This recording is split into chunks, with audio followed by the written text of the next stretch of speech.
Hello and welcome to intatwynedesigns.co.uk. I'm Angelina and thank you for joining me today. And for today's project, as promised, if you saw the video yesterday, we have this cute little gift bag and it folds flat, so you can make up a bunch of these and store them flat. So if you're doing them for craft fairs and things like that, it's great. So see, it folds nice and flat. Yeah, so it's a really fun little project, I think. And it's one that is kind of based on one that I made a while ago. I'll show you that one because I found it the other day and I was like, oh, that would be a nice project to remake. So I did this one. It was I think it was for my Crafty Christmas Countdown a couple of years ago. And this was just a nice size gift bag, and it looks like a shop bought one because it's nice quality and it's strongly built. Yeah, and this one folds flat as well, so I've had this for ages just kicking around. Like I say, you can have it so you don't actually have to have the tag on the front. You could always attach it to your bag. So you've got a little gift tag there, which I thought would be quite sweet actually. If you put cut this out twice and stuck it on the back, you'd have somewhere to write your message. Yeah, so I thought it was really cute. So you can make lots of these up. Okay, so we're going to be using the Ballad DSP for this. And if you didn't see it yesterday, I'll show you again. So you get 12 sheets of 12 by 12, and there's 6 different designs and 2 of each design. And is there one missing? No, because that's the one we're going to be using today. So you've got one that's got like, it's all based on birds really. So you've got these birds, and you can fussy cut these out and use these on projects as little toppers if you didn't want to use all the birds, because this does remind me a bit Alfred Hitchcock, kind of scary with so many birds. But then you have this one here, which I think is really gorgeous. We used this one on stage actually. Yes, you've got those birds, you've got feathers, you've got these ones, and like I said, these ones match with the birds from the paper pumpkin kit, which we still have some available. So if you want to get hold of that, grab it now while you still can, because once they're gone, they're gone. And then you've got these flowers. I'm not even sure what the flowers are, but yeah, they're great. And then on the reverse side, you have like these more simpler designs. So you've got this one here, just like floral. Then you've got like, I think these are bird cages. You've got like the bird footprints. Oops, some post-it note there as well. And you've got stripes. So if you didn't want to use them in the birdie way, you could always use the backgrounds as well. And like I was saying, I said this yesterday, I think, that the papers, they're actually coloured with our stamping blends. So the designers got them in black and white, and then they coloured them all in with the stamping blends. So you can kind of match them if you use the stamp sets and stuff like that. And also, I was saying yesterday, the paper pumpkin kit. I'll show you the stamp set again. So this is the stamp set that comes with the paper pumpkin kit. Yeah, it's got the birds there that matches these birds here, and it's got the feathers that match this feather paper that we used yesterday as well. So you could, oh, and the these little flowers, it's got the little flower cluster there, so you could actually use this along with this kit. It's made to really work with the Bird Ballad suite. So yeah, and then you've got the Free as a Bird stamp set, which I also used today. I've already done the stamping and colouring. I'm just moving some stuff out of the way. So you've got the Free as a Bird, and these will all be available on the 4th of June. I did forget to say, sorry. So these are all part of the new annual catalogue. So you've got these birds, so you can recreate those designs. That's a really cute set as well. And this comes with this set of dies as a bundle, and when you buy them together, you save 10% off of the price. Yeah, so these are stitch nested label dies, and you get 9 dies altogether. So you get these shapes, and then you get a straight piece as well. So if you just wanted to have that stitch detailing on something, you could have that as well, which is really sweet and really handy to have, I think. So if you wanted to do like squares and rectangles, you could always change them up like that. Rectangles are good because I think we've got squares that are stitched but not rectangles. No, actually we do have, what am I talking about? Yeah, we do have rectangles now. But maybe not the size that you need. So these will work anyway, that's what I was trying to say. So that's that. But you can buy them individually, so you can buy the stamp set just by itself, you can buy the dies just by themselves, but if you buy them together you save 10%, which is really fun. Okay, so I'm going to start to make our bag. So you need a piece of DSP, and don't worry about writing down any measurements, they will be over on my blog. If you're watching this on my blog, scroll to the bottom of the page, they'll be right at the bottom. If you're watching this on YouTube, click where it says show more, and there's a description box, and there'll be links to everything in there, but there'll be a direct link to this project, so you can just click on that and it will take you right to the project you need with all the measurements, the supplies and all the details that you need for that. So you need a piece of DSP that is 12 by 11 inches. Just put that out of the way. Now, if you're using a non-directional pattern, doesn't matter, but if you're using a pattern like this, where you want the birds facing the right way, because we're going to be folding it round this way, so it will work. So if you want the birds facing the right way, you need to cut this bit at 11 inches, so that will be 11 inches, and keep this side at 12. Okay, so let me just grab my measurements as well, that would really help. Okay, so on the 11 inch side, we're going to score, let's turn this round, we're going to score that at 2 inches. And I know this is not the best paper to be able to see these score lines, but it's so pretty, I couldn't resist. Okay, it's at 2, and then we're going to score this one here at 10. Yes, at 10 inches. And if you wanted to adjust the size of this bag, so if you wanted it to be the same width but different height, you can just cut this shorter and you can make it smaller. You use all the same other measurements, but just take the length off of that bit. Okay, so on the 12 inch side, we're going to score it at 2. I'm just going to go over it a couple of times, but don't press too hard with this, with the DSP, because you can go through it if you put too much pressure on it. So it's better to do a few gentle lines rather than really forcing it down. So 2, 5 3/4, 7 3/4, and then at 11 1/2. Right, so there are a few other like funky lines we need to do, and I'm actually going to grab my trimmer for that, just because it will be easier to do it all in one go. So that's why sometimes when you have things like a trimmer that can score, it's really handy. And I know this is going to be retiring, so there we go. That's all I can say about that. But there we go. It is what it is. So with this, we're going to score it. We need to do an extra score line at 1 inch, and we need to do it, let me double check and make sure I'm scoring this in the right place. Yes, so we're going to do it at the back. So we need to score it on this bit here and this one here. Okay, let's turn this round. So that's a 2, we need to score it at 3 inches. Okay, so on the first bit here, we're only going to score it to this first score line. So I know you probably can't see this too well. I can't really see it properly, to be fair. I don't want to get my head on camera.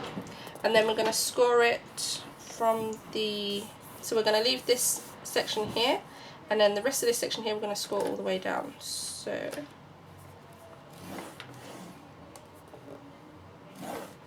when you've actually got it, you'll be able to see it a bit better. So this section here we're not scoring, the rest of it we are. And then we need to do some score lines again at 1 inch. And we're going to score this all the way down just to where we've just done that score line there. So that's why sometimes using the trimmer can be handy, because you can stop at certain points and you can line it up a bit easier. Okay, so that's to there, and then we're going to do the same on this bit here. So let's shift this over a bit.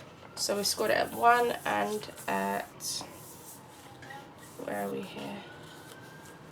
Ooh, I lost my measurements. So we want to just score that at 1 inch there, so that would be 6 1/2. There you go. So we're going to go all the way down just to that score line there. You can mark it with a pencil and stuff like that. I just find it a bit easier, because then you don't have to rough things out afterwards. My head keeps telling me that I've done something wrong, but I'm not sure what. Oop. Let's move this out of the way so I've got a bit more space. Okay, so now we need to do is to go from that point we just made to this point here, and that will just create a nice triangle type shape. Sorry, I know this is really difficult to see. I'll turn it over and we can see it a bit better. So from here, it's typical, I'll do that and then the light goes a bit. So from there to there, Oops, helps if I keep it straight. And then from there to there. So if you had the gift bag punch board, this is pretty much the same kind of thing that you would be doing on your scoreboard. It's just you wouldn't be able to get the 2 inches with the gift bag punch board. But it does make a lovely gift bag. And it does have all these bits already built in, so you don't need to worry about the measurements too much. So if you're not worried about the width of it, then this will be fine for the gift bag punch board as well. Okay, so hopefully you can see. So you've got those score lines there. Once we fold and burnish everything, you might be able to see it all a bit easier. So just going to fold these score lines. That one there, and we're going to fold this one over here. Okay. Like I said, these papers, I think the reverse sides are nice and plain. Well, not plain, but they're nice patterns. They go with pretty much anything. Yeah, I actually quite surprised how much I like this bird paper, because I say I'm not a bird person at all. They annoy me a lot because I have a tree right outside my bathroom window, and we get lots of get crows and magpies recently, and they just squawk all day and they drive me insane. And they destroy everything. They go in the bins. They do my head in. Okay, so that's the fiddly bits out of the way. So I'm using the 1/2 inch circle punch, and I'm just gonna, because we're gonna go through 2 layers here, so I'm just gonna line up where I want my ribbon to go. So I'm just eyeballing it. You can measure if you want to. Let's say about there, and then about there. And you don't want to take too much, just so that the ribbon will fit nice and flush. And then because it's the same size here, you can actually line that up so that you can punch in the same spot. You don't have to. That's why sometimes lining it up as well can help. Yes, if you wanted to, you could line it up like that, but it's easier for me to just do it like this. And then you could have the same depth, is what I was trying to say to you. That one there, and then that one, just need that about there. So you don't want to go too far down. Okay, and then there's one more bit we need to cut away, which is this one here. Well, not one more bit, we need to cut away some bits, gosh. So we're just going to slightly miter that edge there as well. And slightly miter it here as well. So this is on the 1/2 inch piece. See that bit there? So that's all going to tuck in like so. We're just going to slightly miter it on this edge as well. Oh, working with 12 by 12 on camera, it does get a bit tricky. Okay, so just need to trim the bottom bits here as well. So where we had that slim 1/2 inch piece, we're going to just slightly miter that and then trim that section away. And then we're just going to cut up these, it might be easier for me to show you on this side actually. Cut straight up these tabs here, just to that first score line. Like I say, I know this paper is probably not the best to have done this with, but it's so gorgeous that sometimes it's worth the extra little fiddly bits, just because it is so lovely. Okay, and then this DSP, sorry, these tabs are going to be slightly longer, so you can see when they go in, that's going to slightly overlap, so I'm just going to tab them in and trim a bit away. So you just want to miter those in, and then we're just going to trim a bit, and we're going to hide it so it's not going to be seen. So just chop that bit there. So it doesn't matter if they're not cut even. That one there. Oops, did I come off? I didn't score that bit too well at all, did I? Nope. I'll just quickly rescore that, because otherwise it's not going to fold properly. So I started at the wrong point. See what I did there? I can see it now that it's on the other side. So I scored down too far, so I've started at the wrong point.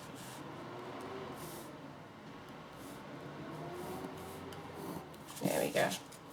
That's better. So otherwise it's not going to fold how it should. Okay. And then we'll just chop it there. Okay. So we're going to do this top edge first, just because it gets fiddly if you don't. And then we're going to use some tear and tape. And just across the top here, we're going to just add some tape, and that will just hold our ribbon in place so that it doesn't move. And the same on this side here. Okay, so I've got some bits of ribbon, and I think these are 9.5 or just, no, 9 inches. You can adjust it for however long you want. I think these ones are a bit longer, but I think they came out a bit too long. So then we just need to feed this through those holes. You're going to make sure that it's straight.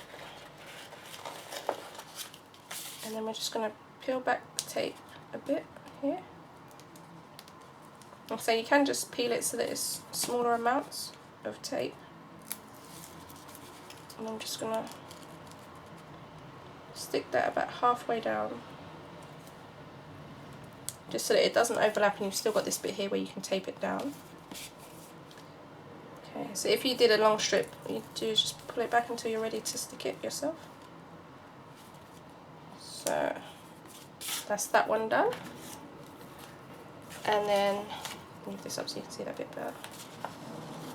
Do the same on this side. Like I said, I like doing this style closure for my bags. I think it just makes them look a little bit different, and it also makes them look a little bit more kind of professional looking. So it looks like you've bought it, but you've handmade it. And I think it just gives it a bit more of a little kind of that wow factor when people think you bought it from a store. This Americanization of them coming out. They think you bought it from a shop, but you've actually handmade it for them. So I think it makes it a little bit more special, and they appreciate your work a little bit more than I think as well. Okay, so I'm just going to peel this off and stick this down all the way. Actually, but we're going to leave a little bit over here. So let me just add a little bit of tape there, because we need to tuck a piece in to there as well. Okay, so just going to glue them, add a little bit of glue to the ribbon as well. And again, I do this bit first, and you want to get that around that flat edge there as well.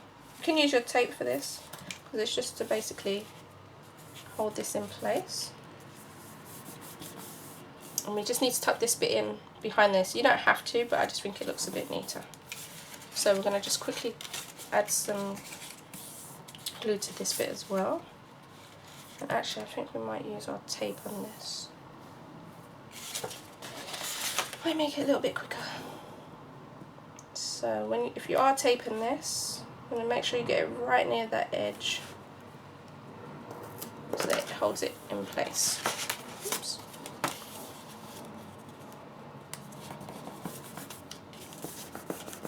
Just press that all down to make sure it's all stuck nice and neat. I'm going to peel away the tape there as well. I should really use my piercing tool for this.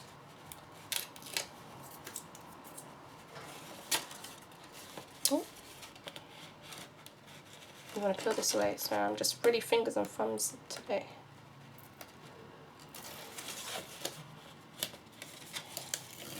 I think it's the painkillers I'm on, to be fair. They're not the nicest things to have to take. Okay, so if you are using tape for this, just be careful with how you're lining it up. If you get the top and the bottom lined up, most of the time it will fit. Okay, there we go. So, I know that was a bit hard to see, so all you want to do... Ooh, no. There we go. So you want to make sure you tuck that bit in, and then the reason we put tape on there is so we can ribbon it out the way. Yeah, so you can see that you tuck that in there. Like I say, I maybe trimmed away a bit too much on these sides. You don't have to do that. But yeah, so it just hides that seal, so you can see that pattern all the way around. Just going to squish that down and make sure it's nice and flush. And your birdies are a bit upside down, but that's fine. There we go. So that's going to be that part of the bag. Now we just need to seal the bottom. So, where's that edge there? So this is going to be the back of our bag. So we're going to stick this piece here down first. And we're going to add some glue to this side of our tabs, like so. And then we're going to stick this front bit down. Again, if you're using Tombow, especially on paper, just be careful with how much you use because it can make it go a bit soggy and that can bow it a bit. Just going to go in my bone fold and just squish it down on the side there. Oops. Fly away back. Okay. Just make sure that's all nice and stuck and in position. Okay, so I just want to gently fold it inwards. Okay, so you just want to take your time with this. The first fold is going to be the trickiest one, and then after that it should be okay. So, and then where we've got these other score lines here, it should naturally just want to fold the right way. There we go.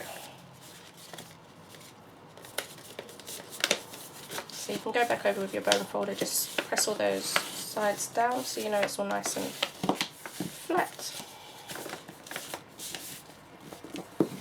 Okay, like so. So there you go, that's how you get it to fold flat. So I say it's a few little trickier bits, but it's worth it in the end, I think, because it's great, and the fact that you can fold them flat means that you could put them away in a drawer or in a box somewhere, and then if you're doing like craft fairs and things like that, you can make them ahead of time and then put them down. Or if you are at craft fairs and you want to use these as your gift bags when you're selling stuff, you can do that too. So you can have them rather than having lots of gift bags all over the place. You can put them all nice and neatly away. Okay, so I'm just going to stick that on in the middle. But like I said, you could actually put a hole through the top of that and then you could attach it to that as well if you wanted to. So that is our fold flat gift bag. And the bag, once it's complete, is 2 inches by 8 inches, so it can hold a lot. And actually I did discover the other day that so if you made this project, the pen holder, it actually fits in there nice and perfect. There you go. So that could be a nice little gift set, and you could just make a nice little card to put inside as well. Yeah, so I think that's really sweet, really cute. I think that will actually hold a gift card. Let me check. A gift card and note card. Yeah, it will actually. So you can put a little note card in there, and that will fit nice as a nice little gift set. Ooh, that's really cute. I didn't know that. There we go. So that is the Bird Ballad DSP. So you've got the birdie one, and you got one that's just the flowers. And again, if you wanted to make it out of cardstock, you can make it out of cardstock and just decorate it with the DSP if you wanted to. Lots of options. But with the DSP, yeah, I think it's really cute. Really sweet. Okay, so that is our project for today. I will see you again next week, and I think try and work out the dates now. So it's the 30th, 31st. Next week will be catalogue launch. So I'll be showing you lots of bits. Hopefully I can get some stuff ready in time. If not, I'll show you lots of bits, especially over my birthday extravaganza, which I think is going to be around the 14th of June. 14th or 15th, I need to double check the dates. Yeah, so it'll be probably about a week's worth, maybe 2 weeks if I can get a few more projects together. So it'll be back-to-back videos. With all birthday projects, it'll be like things that you can give for as birthday gifts, stuff that you can make for birthdays. If you've seen my birthday extravaganza before, you'll know that it's always lots of fun projects that get made just for the birthday week and just to celebrate my birthday and my Stampin' Up anniversary as well, which I'll be 4 this year, Stampin' Up, which is crazy. But there you go, that is our project there. Like I said, if you don't have a copy of the new catalogue and you want a copy and you're in the UK, fill in the catalogue request form over on my blog, and I'll get one shipped to you, or sent out to you, posted to you as soon as possible. They're all packed and ready to go, so I just need to put labels on them. Oh, stamps and labels on them. So there we go. I will see you again next week. Thanks for joining me. Bye bye.